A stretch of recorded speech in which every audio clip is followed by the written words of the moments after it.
You know which fight was a real bummer for me? Melvin Manhoef. Do you know him? It's a Dutch fighter, Melvin Manhoef. Strike Force, wasn't it? It was Yeah, Strike against Robbie Force. Lawler. You know, when He I was saw him, winning that he fight. was winning that fight so bad. He made one Oh mistake and he got God. knocked out. It was so bad. I was rooting so. You know, I'm not that much of a nationalist. You know, like go the Netherlands, but I like it when I see Dutch fighters fight. So I'm always rooting for them when they fight. You know, mostly Hey, there's nothing rooting wrong for with that, them. man.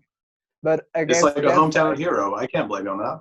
yeah, Like, Melvin Manhoef is one of the best fighters from the Netherlands, if not the best. He and Alistair Overeem and Rico Verhoeven in kickboxing and Glory then.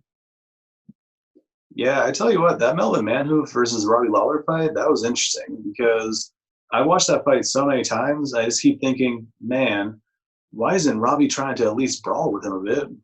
Like, he didn't throw many punches. He was just kind But of like it's circling the scary against a outside and guy going, like Melvin Manhoef. I once went to a seminar from him, and that guy, if you see it up close, in he's a in, big in, guy. in on TV, you don't even see it how technical he is, but every punch is spot on and with so much power. It's like Gegard Mousasi. Gegard Mousasi is, in my opinion, the best fighter from the Netherlands yet. It's a shame that he isn't fighting in the UFC anymore, but he's fighting in Bellator. But if you watch that guy fight, he's so good.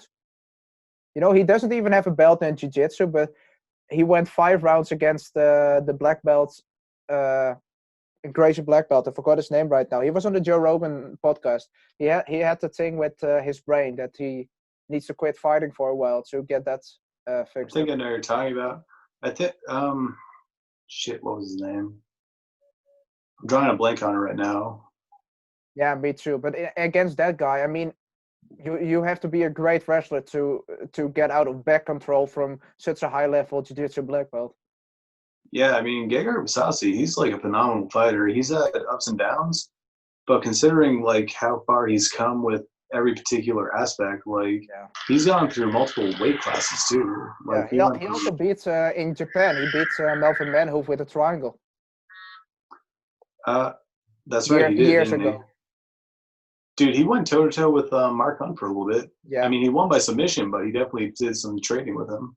yeah. And Mark Hunt is way bigger. Dude, that guy is like a nightmare. That guy. Like, Do you see the size of his head?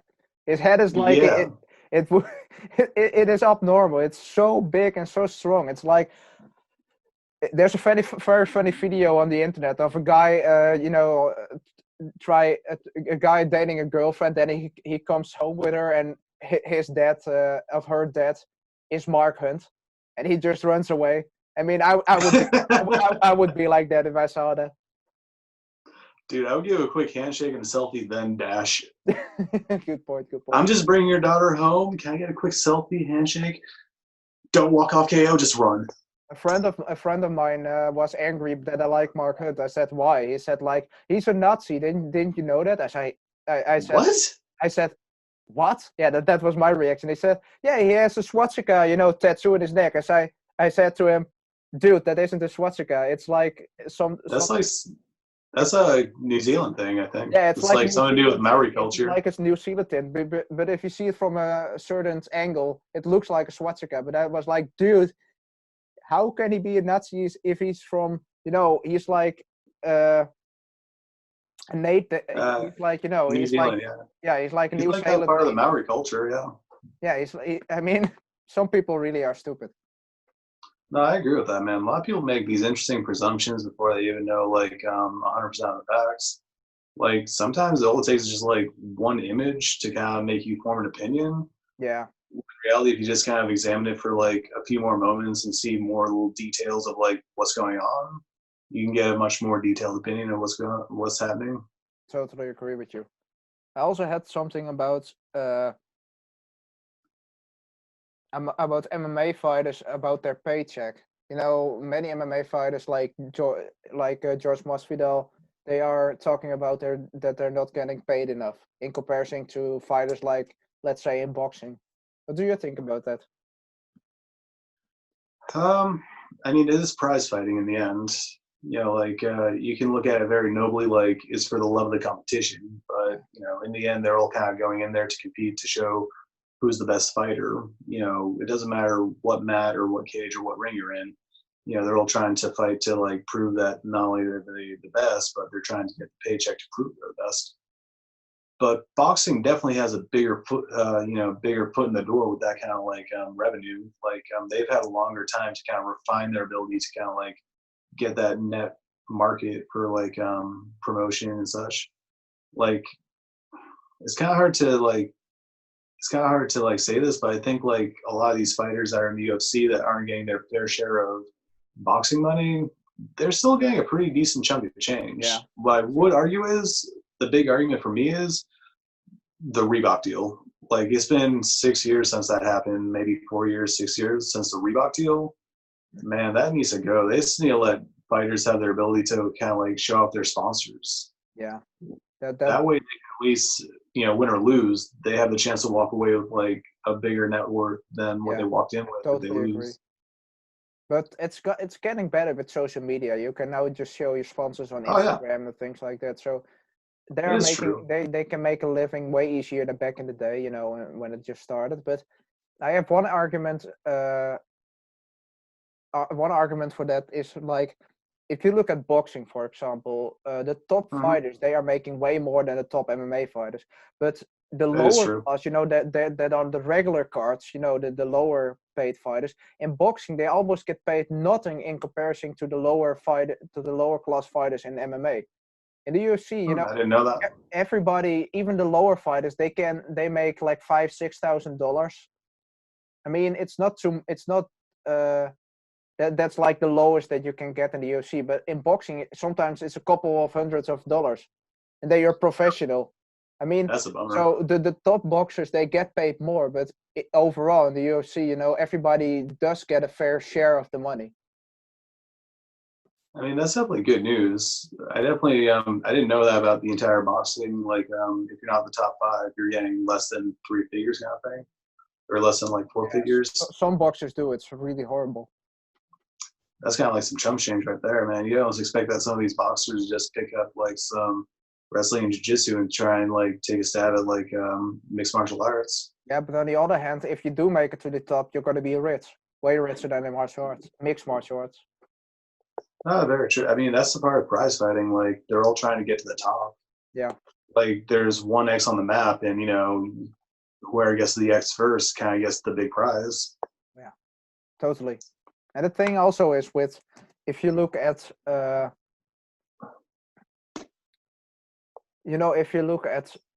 boxing versus MMA, some people are still arguing boxing is better, MMA is better, or MMA, they just clinch and wrestler and things like that. On which side of the fence are you? Because I know you're an MMA fan for sure, but what do you think of boxing in general, or about that argument? So I used to be very much on one side of the fence. I didn't really like boxing too much because it was a very corrupt organization where they had very like sometimes there would be fights that you're like, that was fixed, that was a ruse, that was bullshit. But I've kind of come around. I'm actually more on the fence now. Like, like there's a majority of people that are like this or that, and then there's like the people that are like really into combat sports in general. Like they can appreciate, like the beauty of just like the stand-up fight as well as the beauty of the grappling. Yeah, I like the fence because like you can totally see how things transfer from one side to the next.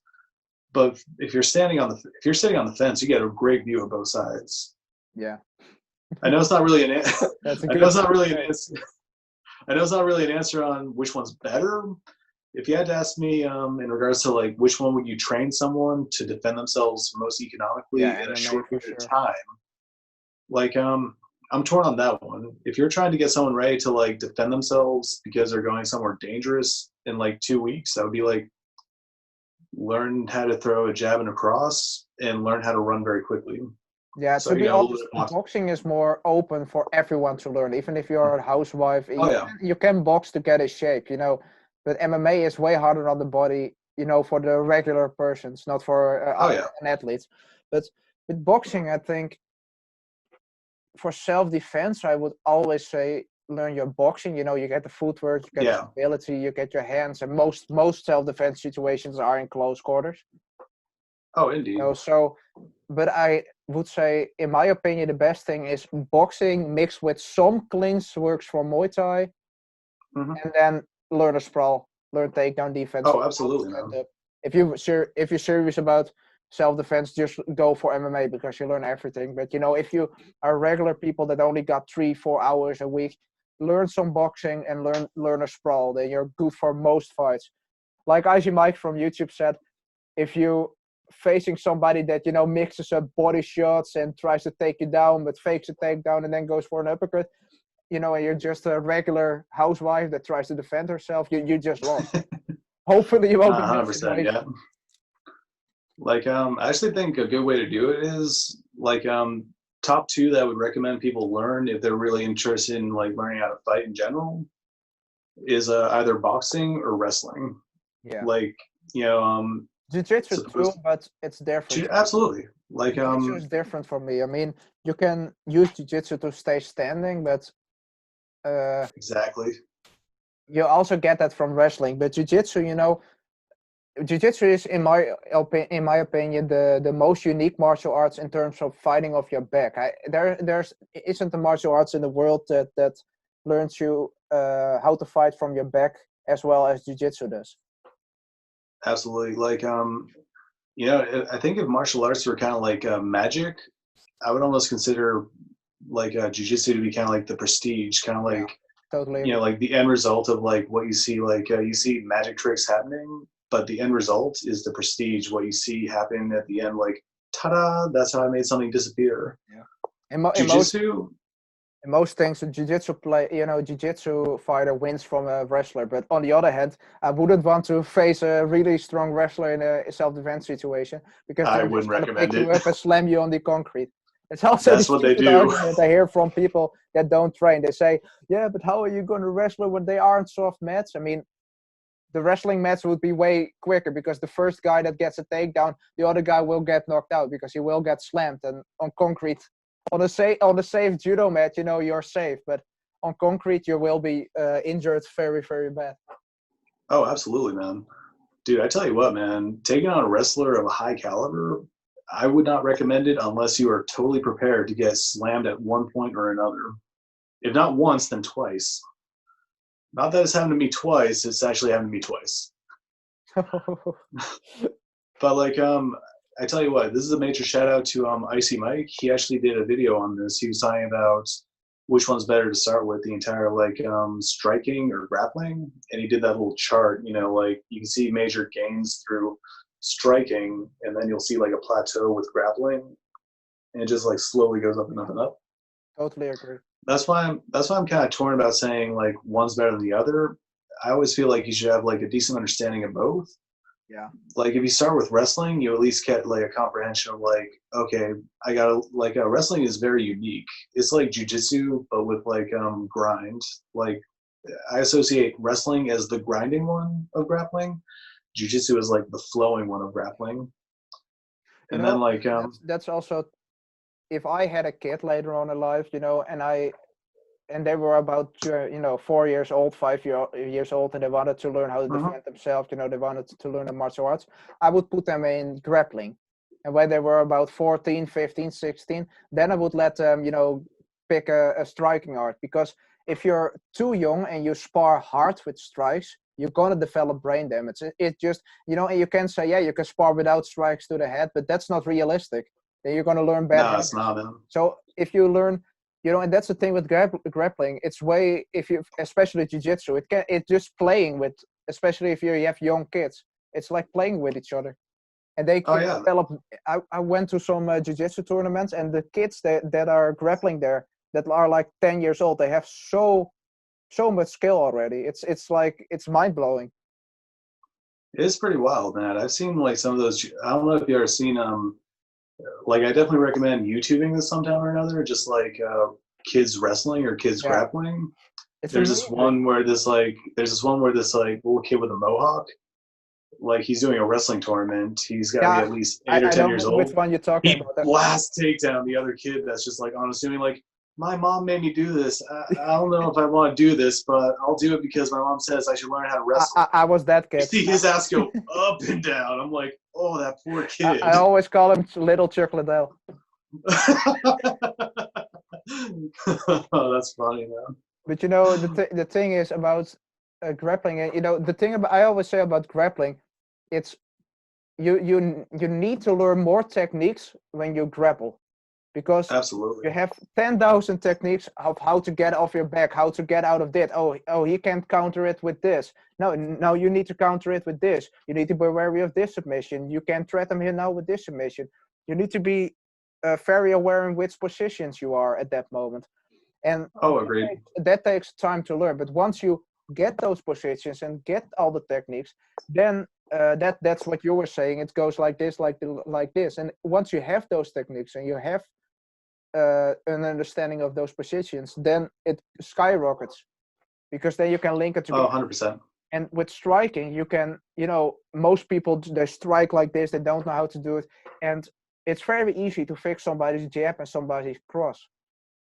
But in striking, it takes way longer to develop timing, you know, and footwork. That's really what will take the most time to learn. So that's why it goes like this first, and then it goes like this with striking, because it's easier, in my opinion, to learn the techniques, but it's harder to learn 100%. the timing and the footwork and the mindset and the setups. That's the difficult part about striking, and grappling. The difficult part is about always staying, you know, always learning new techniques, always learning new. Yeah. Yeah, it's kind of like I always hear this term, and I really like it. It's grappling experience versus puncher's chance. Yeah. Like that's why I feel like that entire the entire like slants going this way and that way. You know, the more experience you get, the more the hill grows. Yeah. The more experience with striking, it just shoots right up, and then you kind of have that a little guy plateau. like Mike Tyson or a guy like Anthony Joshua, even if they hadn't have had a boxing lesson in their life, or even if they had mediocre, Oh, they got power. Even if they had mediocre trainers, they would still be able to knock a regular boxer out. But if you have a guy who is a very good athlete, still he won't win from jiu-jitsu blue or purple belt. Because That is very true. you take away that puncher's chance. You take away all those abilities, and that's why I'm saying grappling is more tactical when it comes to that. If you can't grapple, you will lose the fight. If the other guy does know how to grapple. Oh, absolutely, man. Like I tell you what, like I do a lot of training like between a karate and a jiu-jitsu standpoints, and whenever I do help out with like a lot of the striking lessons with the jiu-jitsu people, because you need to learn how to do some kind of like defense and train on people that are striking. And you know, every time I grapple, you know, I guess you can call it mixed martial arts kind of style thing. Like we do a no gi, gloves on, mouth guard in. When I do the jiu-jitsu kickboxing stuff with them, you know, I have a lot of experience with kickboxing, so I'm able to kind of like show them little tidbits of like what to do and what not to do. Because you'd be surprised, a lot of people that only train one thing and not the other, like, I don't mean to sound mean about jiu-jitsu people, I'm sure they're going to see it, but people that strictly train jiu-jitsu, they flinch a lot. They'll see a jab coming in, they're like, ah, or they'll try and like charge in immediately. Yeah, that's the thing about if you do want to take the fight to the ground in MMA, you just have to take that first punch. You know, it's not. Yeah, of course, if you can block it or slip it, it would be better. But most of the time, you have to. And that's why Daniel Cormier or GSP or Khabib, they are willing to take that punch to get a hold of you. Oh, absolutely, man. Like, it's very much like you might get me once or twice, but once I get you down, you had your chance. Yeah, it's like that's the striker's chance right there. As soon as the striker's chances like run out, you know, it's time for the grappling experience to catch up. And if you haven't grappled in your life, you're going to be sorry. Your arms are going to be broken. You'll get choked out. Very true. About it. But you know, the thing also is, I had a training partner. He in a town nearby. There's a Gracie Jiu-Jitsu black belt. He has a gym there. And the thing is, he trained under him, so he was a really, really good. He was a blue belt at the time, but he really was, a high level athlete, the guy.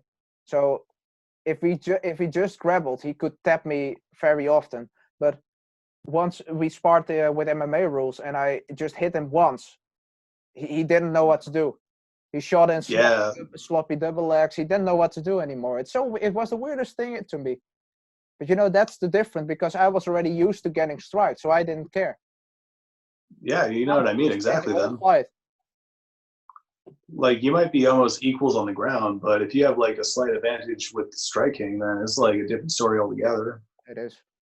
Like, man, it's actually pretty wild because there are some people that are much better strikers than me, but as soon as you get them to the ground, they're like, wait a minute, now what do I do? It's like, Yeah, yep, you're in my world now, boy.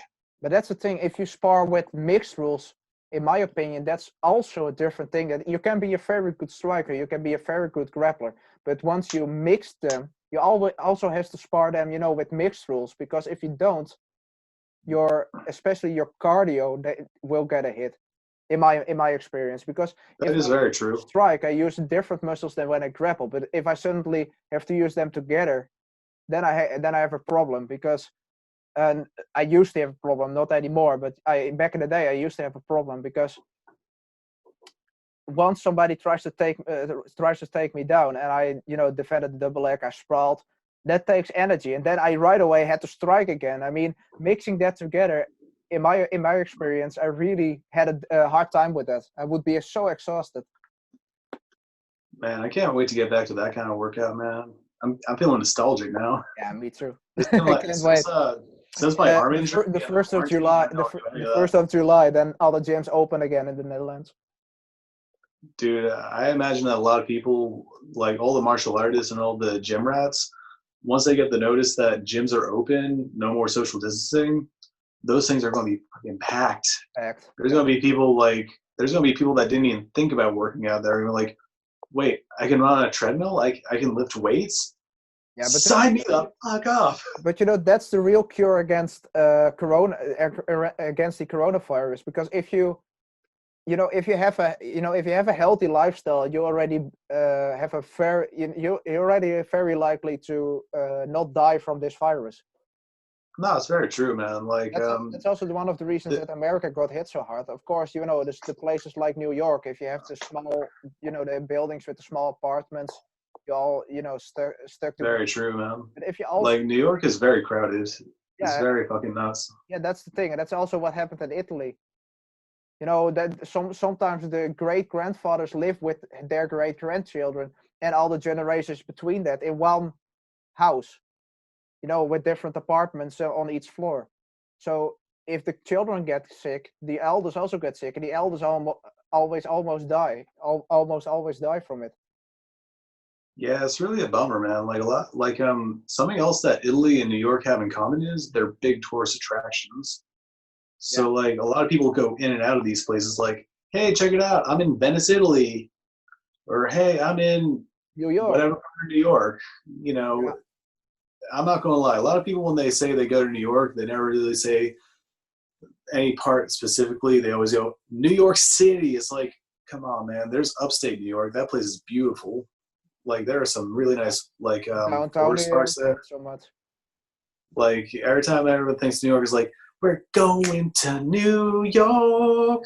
I can see cities, whatever the lyrics. I don't really listen to that kind of stuff too often. New York. Yeah, exactly, man. But like a lot of these big cities, man, like big metropolitans, those are the ones that are getting struck the hardest. Like I'm very blessed. I'm very happy that New Hampshire, we've gotten hit a little bit. Like New Hampshire. How big is the place that you live? We're not that big. We're not exactly that small. Like our state, we're in New England. Like Boston, Massachusetts, right? Yeah, I know. Yeah, like New Hampshire is like a 40-minute drive up from there. It's about maybe 50, 60 miles away from Boston. Boston being another big city that kind of took a little bit more of a hit than us. But we're more of a rural state. Yeah, so it's kind of nice. Very small. I live near a bigger town, but I live in it's like 10, 15,000 people, so it's not too big and not too small.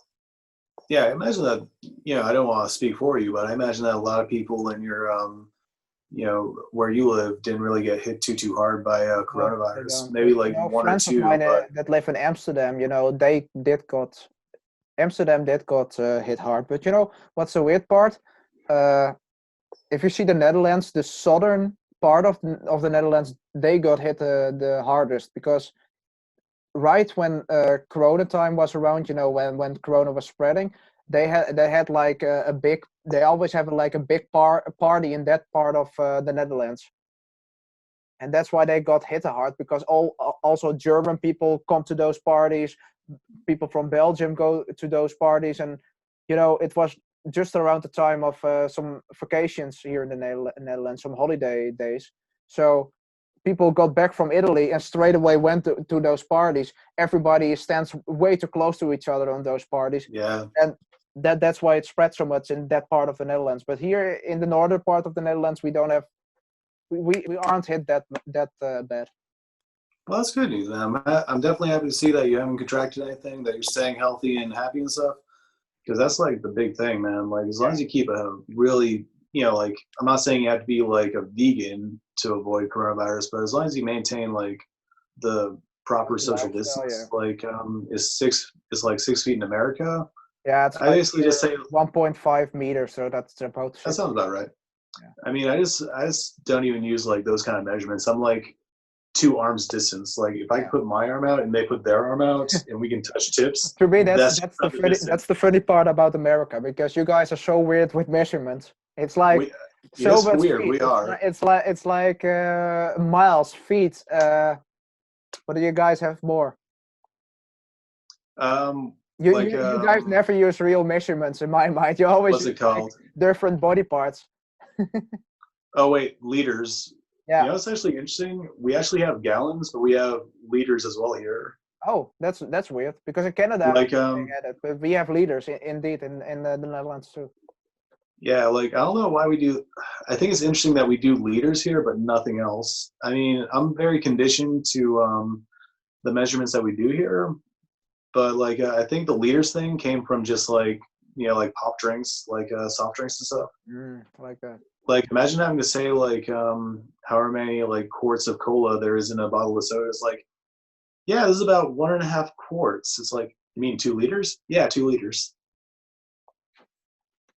But the thing about America, what I do, I love America. To be honest, I can't wait to get to visit there because my girlfriend also loves America. She also loves England, but you know, in terms of self-defense, I think America has it way better than here in the Netherlands because you know the part where I live, there isn't happening too much in terms of self-defense, but in the bigger city that I live near to, people do get attacked, and in Amsterdam and places like big places like that, people do get attacked, and we can almost carry nothing. You can't even carry pepper spray, you can't carry a knife or a baton. All the self-defense weapons are forbidden in the Netherlands. And how is it in the States? Depending on which state, you're allowed to like carry certain items of like what you might call a self-defense weapon. There are some states that do not allow you to open carry. I believe it's I could be wrong. I don't know much about like which states are like open carry for like guns, but I definitely know this much. If you ever want to fire guns and do that kind of stuff, they do have like shooting ranges and safety courses, so that's definitely a good place to check out. But definitely the best state to visit if you think guns are the coolest I would have to give it to Texas. Yeah, Like, everyone has a gun in Texas. oh man, not only does everyone have a gun, everyone has like a gun and 40 like acres to just kind of like do whatever the hell they want in Texas. Yeah. It's like a big open state. They love like Texas is a very libertarian state. They You know, love their freedoms there. you know what the thing is about that? They always talk about the gun problem in America, but in the view of my, as someone from the Netherlands, someone from outside of America, I always think like, you can also go into a car and kill people. That has happened on, we have something called the king. Exactly. We still have a king in the Netherlands. He isn't, he doesn't do anything about the politics. We have but we do have a king. He does more like state. He does more like state deals, for helping the economy. He's more like a person for that. But we have to have a giant party, you know, a giant festival like the 4th of July for you guys. So it's something like that. Okay, that's very cool. And they, it's like King's Day. And a few years back, there was a guy. He attacked people with a car. Uh, he just drives straight through a crowd of people, and it was horrifying. It was one of the most horrible things ever caught on, you know, Nah, on you're right, man. on a I tell festival. you, like, I actually tell you what, not to sound overly political, I actually tell this all the time to people. Like, in the end, guns don't kill people. No, People people kill kill people. people. But that's the thing. In the Netherlands, we have. I don't want to brag about the Netherlands or say we do anything better than America or anything like that. That's not what I'm No, saying. no, you can brag, man. If You can you brag. It's cool. no, it's not really like bragging. But in the Netherlands, we have like mental health care. You know, it's very developed in terms of you know which people are crazy and they can't own anything. They can't drive a car. You know, they police will be on the lookout for them. You know, they are. Hmm. You can report them and anything like that. But I don't see anything like that in the States. You know, you see more like in states like Texas, you can buy a gun, you know, illegal or illegally. It's very easily you can very easily get a gun. And I think To a if degree, yes, yeah, it is to a very degree, easy. Like, here's the thing about like guns in America. Like, you know, anyone can get a gun is very wild. Like, it's how you get a gun that counts. Like, yeah, you can do it through the that's system. what You I'm can do it saying. like absolutely. Like, you can do it through the system where you like do a background check. Sometimes it'll take anywhere from like 3 days to a week. But then again, like, here's the thing that I'm always like trying to tell people. Like, you know, like a big thing in America right now has been like people that have been like just quick story about it. Like, what's the most important punch in boxing is the one and the two. You know, the jab and the cross, in my opinion. Those are two very important punches in boxing. And like in America, the Constitution, the very important things that we have in the Constitution is the one and the two. You know, is the freedom of speech is number one, Yeah, and then number two is the right to bear arms. yeah. But Like, I agree with that totally, and I see where America is coming from. And in my opinion, you know, in the Netherlands, we should also be able to at least have pepper spray, especially ladies. You know, they walk into the car at night. If they get attacked, they need to have the chance to defend themselves. And of course, oh, you can absolutely, man. use martial arts for you know for some parts of self-defense. But if there are two guys against one female, and even if she knows, even if she trains in MMA, she can still, you know, be beaten by two big guys. I tell And you what, pepper spray Vincent, is you'd be necessary. surprised about how quick. You'd be surprised about how quick a 22 caliber like handgun would change that odds, man. Yeah, Two especially guys versus that's one what I'm lady with a handgun, it would that's what I'm totally change that saying. So situation. that's what I'm saying. So in my mind, everybody, you know, citizens should be able to own weapons, but to a degree, 100% they need agree to with be that. checked. You know, people with a criminal record, like, you know, violent, they have committed violent acts against other people. They shouldn't be able to carry guns. But you know, normal, regular people who like to hunt with them, who like to use them for sport shooting, they should be able to use guns or for self-defense. Oh, 100%. Like I was saying, like that's the thing. Like, law-abiding citizens, they're the ones that are going to be most affected by like what's happening in America with like the gun bans. They're trying to like take guns away from people in America, which, you know, some people shouldn't have guns. But in the end, if you make laws that affect law-abiding citizens, who's that going to leave the guns to? The people that get guns from illicit ways, you Yeah, know. totally Which leads agree. me to like, you know, which leads me to the kind of way that some people do get guns. Some people steal guns. They'll try and find a means of buying guns on the market.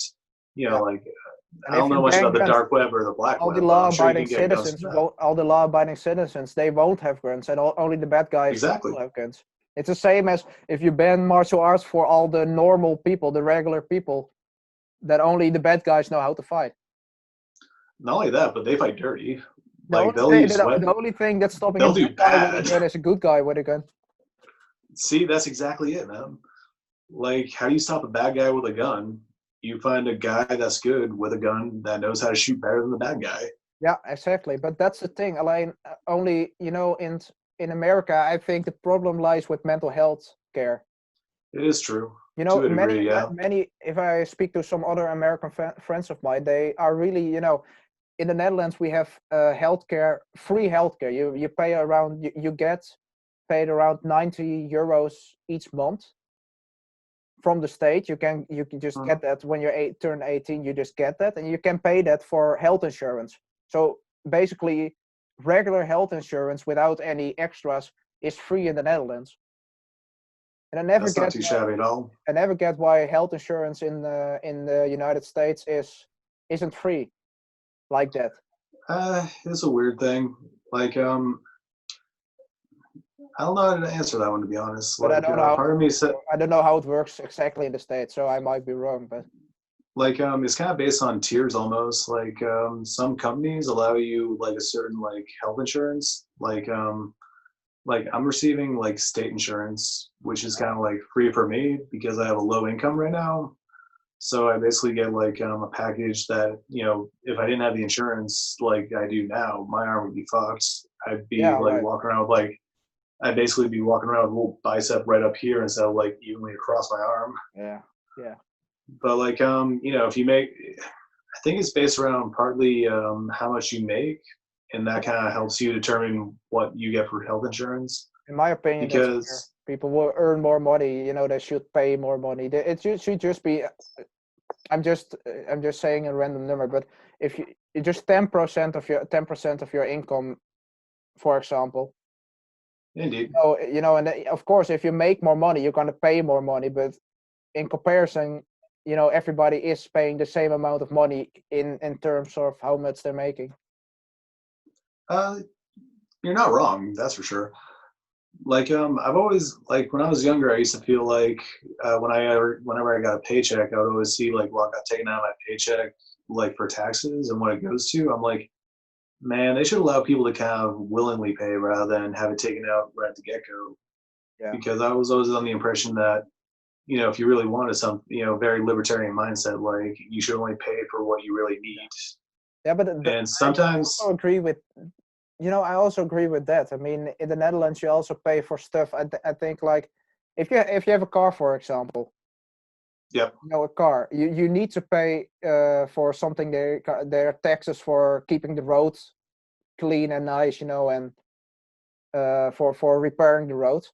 But if you aren't driving the car, if it's just in your garage, officially you have still to pay for driving on the road, but you're not driving on the road if it's in your garage. So it's just sometimes you have to pay more than what you're using, and I really appreciate that about America, that you only pay for what you're using. yeah, it's actually funny. That's actually something that happened with my insurance at one point in time. I was working this dead end job, and they offered insurance. It was like, I don't know, almost like $300 a month, Mm-hmm. and I was picture perfect, healthy, happy. Just I didn't really need the insurance, and then I quit that job. And then a year later, I don't have that insurance anymore. I kind of end up on state insurance, and that's when I get my injury. I'm like, well, geez, all the times I had to not pay for insurance is when I get hurt, and I wasted like almost it had to be easily like $2,000 staying at that job paying for the insurance. I'm like, man, had I only known. Yeah, totally. That But I think every country has pros and cons, in my opinion. that's true. But One thing's for I'm sure, so man. glad that we have America for MMA, because if MMA would have had to make a start here in the Netherlands, it wouldn't have gone. It wouldn't have been the sport that it is today. So also thank God for Las Vegas, because Las Vegas is, in my opinion, the hometown of MMA. It's funny. I don't think I've ever heard anyone ever say "Thank God for Las Vegas," man. I usually hear people say, "What happens in Vegas stays in Vegas." That's true, also. But man, it's definitely good to hear stuff like that, man. Like, I always feel like a lot of people have like a mixed opinion about America. Like, it's like either they like it a lot or they hate it a lot. And I'm kind of indifferent. I live here. I kind of understand both sides of the fence. I kind of like the whole world in general. Like, there's a lot of things that happen from all across the world, except for China, that is really nice. Yeah, you got that. Free Hong Kong. Poor Ramsey, living in Shanghai, China. Hello, it's me, Hello, it's me. Ramsey Dewey. Today we're going to talk about training hard. Today, I feel like I do an all right voice on him, but I don't we pull have off the shaved head right now. nope. Today we have a 30-minute video just about a 1-2 combination. Should you use it in self-defense? I'm going to get my cup and we're going to test out wing shots. Yeah. That was a funny video, I man. think it's funny. I would have watched the fight between him and Master Wong. I would have I know for sure that Ramsey would have won, but it would be. Oh, he would destroy him. Oh my god, I would love to see that fight. Why has that YouTube fight not been made yet? Like it'd be the battle of the battle of the ballies. There are just small YouTubers in the world for most people. So I guess so. If it would have been 2 rock stars, they would have been fighting already, multiple times. I think that is true. Honestly, I think that fight would have just gone to the ground immediately. Just like Ramsey would have just like kept it striking for only so long, and then just ground and pound him out until he gets submission. He would have beaten Master Wong, and I love Master Wong as a character, as an entertainer. I love him, but he isn't he isn't a better fighter than Ramsey. I'm sorry, but he just isn't. No, he's not. He's a great entertainer. I'll give him that. He does look like an explosive and strong guy, in my opinion. I mean, that could be partly a character thing. Like, I don't know much about Master Wong. I've seen some of his videos. I don't necessarily agree with all his tactics for self-defense and combat. But I think he's a very that he uses are garbage, in my opinion. Yeah, but as a character, he's amusing. He's definitely someone I would watch to get like little kicks and giggles. But yeah, I don't think I would ever watch him as a means of like soul, like soul training purposes. I would. If you watch Master Ken, for example, he's a character. Yeah. Oh, I mean, he's totally legit, guys. Best guy out there. But he's a real black belt. No, don't worry. No, but don't worry. We don't know. He might be watching. He might be around the corner when do a hurricane. But anyway, if you look at him, he doesn't take himself too seriously with his American Dote. But if you look at Master Wong, he does take himself seriously, and I'm sure that he has some skill, and I'm sure that if a robber didn't know how to fight, try to rob him, he would beat the shit out of the robber, no doubt. But against I think so. I mean, he does have martial arts experience, and he is a fast guy. But I mean, he might be knowledgeable in kung fu, but I don't think he's kung fuling anyone. I know they're horrible. I'm keeping it. Kung fuling anyway. We're gonna keep that one, guys. But anyway, might make that into a T-shirt soon. Who knows? Oh, if the podcast gets popular, guys, we're gonna make T-shirts. Don't worry. Give us a thumbs up. Give us a smash the subscribe. Hammer fist. Hammer fist that subscribe button, guys. Anyway, but Master Wong, and I don't know. He is, in my opinion, he is a legit martial artist, but he isn't a mixed martial artist. And a mixed martial artist will always win from a traditional martial artist. It's the same with Steven Seagal. I always call him Seagal. Steven. Oh God. The guy. That flocking guy. I wouldn't give him a handshake for sure because my wrist would be gone. But no, never handshake him, man. You don't know where his hands have been, man. He doesn't strike me as. But Aikido, it can work in certain situations. I mean, if somebody has his hand like this, yes, you can just turn it and put him in a wrist lock, and you're gonna break his wrist. But if he's trying to punch your face off, you're not gonna catch a wrist and throw him on the ground. You're not gonna slip. Not very likely, no. Unless you know how to box. Like Aikido is interesting. I feel like Aikido is a very incomplete thing on its own. Yeah. Like if you had like a master Aikido practitioner that's been doing it for like years and years and years versus a Brazilian Jiu-Jitsu like purple belt or even a blue belt, I would definitely vote for the blue belt to probably do his thing. I would vote for the purple belt to do his thing. Yeah, totally agree. But here's where my opinion might be like kind of controversial to a degree. I feel like if you use Aikido in application or supplement to other martial arts, it makes a lot more sense because a lot of those wrist locks, I kind of use from the ground where they can't pull that hand back from a jab. But that's the thing. I know. I use like dirty hand tricks. Rarely work if you're standing. It only works if you have somebody's back, with a standing rear naked choke. If Yeah. you've already broken their posture, then it can work. But if you try to armbar somebody or Kimura somebody who is standing, it's way easier to defend those techniques. No, absolutely, man. I agree That's with that why wholeheartedly. jiu-jitsu and wrestling are so great, because you have the floor to pin somebody on. Yeah, like a lot of the things that you see in Aikido from standing, I would give thumbs down. Yeah. But a lot of the things you see in regards to like what you could use from standing on the ground, like Yeah, those totally. little wrist locks, those are awesome. But Like those arm twists, those are pretty cool. but the thing about But only if they're on the ground. the thing about that, wrist locks are, in my opinion, the hardest to pull off against a trained grappler, because he's not gonna No, leave that's his true, wrist man. there. So if it's hard to pull off on the ground, it's almost impossible to pull off standing. And on the other Like, hand, if you choke me out, I won't be fighting anymore. But if you're gonna break my wrist, I'm still gonna elbow you or punch you. The fight isn't over. no, it's very true, man. But here's the thing, like you can very rarely pull off like wrist locks on people that know about wrist locks. It's definitely one of those like dirty tricks you use for someone that's like, if you're here and you have someone right here, yeah, you might be able to get that wrist lock much easier on someone down there. But I've never pulled off a wrist lock on someone up here. I'll try it. I'm like, no, get it away. It's like, come on, no. One more time. No, stop it. Yep. Totally. But like I call them little dirty tricks. Like what you can usually pull off on someone at a lower rank is a dirty trick. But what you can pull off against someone higher up, it's lucky.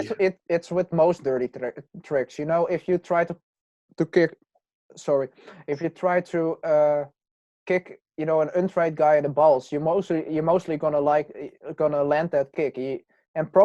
He's gonna go down from that.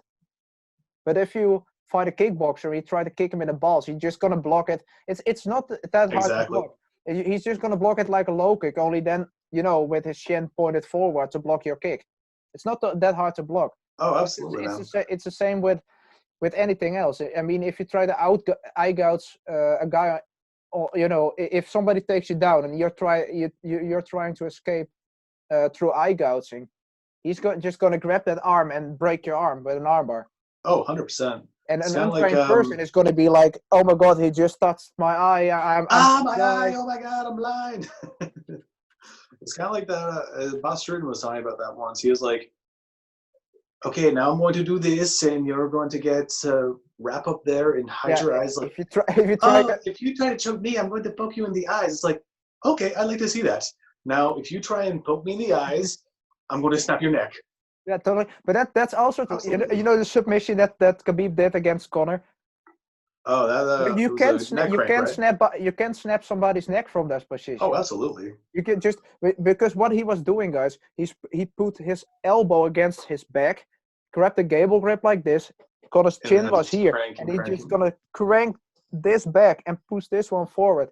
But your head is gonna be like this, and mix that with Khabib's strength. You're gonna tap, and most likely, if you don't tap, your jaw is gonna be broken, your neck is gonna be broken, and you're gonna be choked out because it's also choking you. I mean, McGregor was very lucky. I mean, can you imagine had Khabib actually just finished that off like Mortal Kombat style? Like after all the trash talk, he could have done it. He'd be like, "No one suspect a thing. You're lucky I'm a sportsman."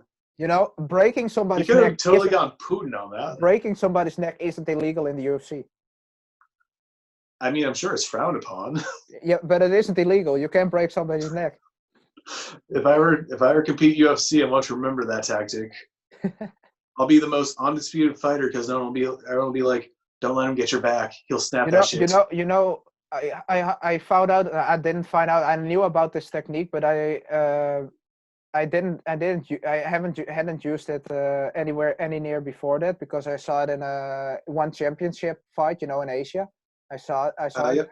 And a guy grabbed like a seatbelt grip, and then he, instead of taking the guy's back, he just dropped the guy with his shoulders on the floor, and he just cranked the guy's neck forward. So the arm was like. It's kind of like a reverse can opener, huh?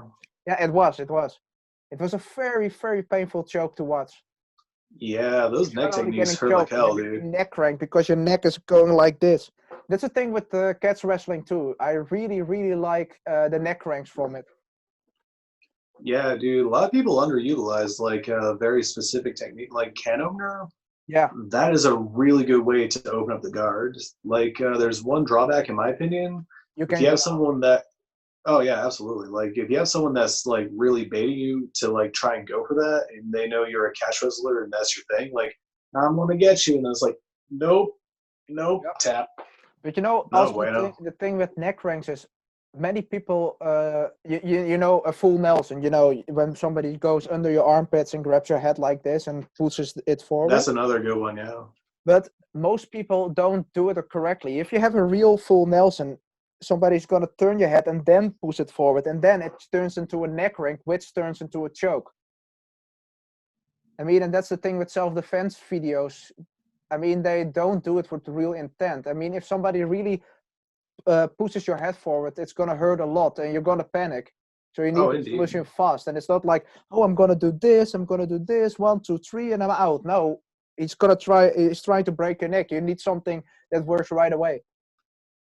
100%, man. Like a lot of self-defense videos, they don't do a lot of pressure testing to these techniques. It's more like, imagine if you will, they go for a full Nelson. Here's what you do. But if you see like a UFC fighter get put in that position, I think you have a much more honest response about what to really do. Yeah, but it's the Like if you same. take, But so sorry. Go continue. oh, no problem.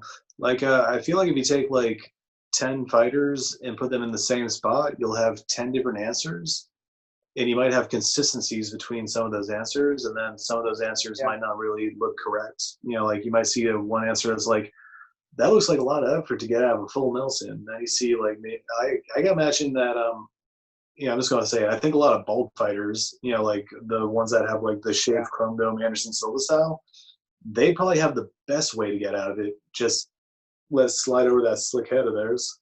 Yeah, but But I like mean, Sugar if Sean you have a O'Malley, I full think he'd be Nelson, screwed. it isn't. It isn't.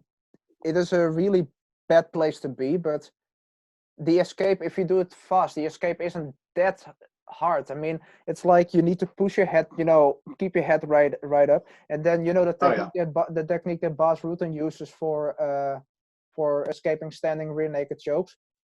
Do you know that technique? Remind me, it's where you kind of grab one arm and start pulling it down, right? No, And no, you no, start turning no. into it. It's like that works if the arm is on top of the head, but if it's it's already behind the head, you can't always do that, especially from standing, because somebody's gonna try to break your posture. But what he's doing, he's stepping with one leg out and he's stepping behind your two legs, Okay, I got you. and he grabs your knees and lifts you up and just slams you on your head. You can use the same technique for a full Nelson. You need to keep your head up and then explode for those legs. It's still Makes not the best sense. solution. It's still not the best solution out there. The best solution is not getting there in the first place. But Don't be there, son. no, Dang. especially don't be there, son. But the thing about it is, it's a principle. If that works with the standing rear naked choke, it also works with with uh, most attacks from behind. Also if you have a bear hug, stepping behind somebody's legs also works for that, to keep your balance, to keep yourself standing. Oh, absolutely, man. I actually It's really like that takedown from like a bear hug position. Like they wrap around you like yeah. arms free. They kind of like just kind of. Well, actually, is it arms free or arms over? It can the bear It hug can kind of work officially is either way. with arms over, but I mean you can also arms free. You see that more often in MMA. Yeah, kind of like when they're trying to gear up for a Yeah, like German suplex. If you know what I mean? Like yeah, or they like a got body lock underhooks from takedown. I behind. know what you mean.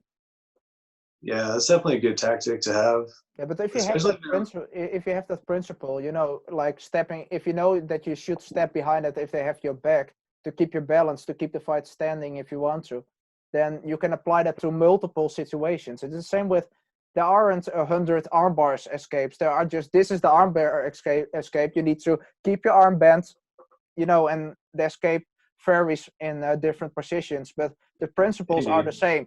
Keep your arm bent, and get that arm out of there, get the elbow out of between their legs.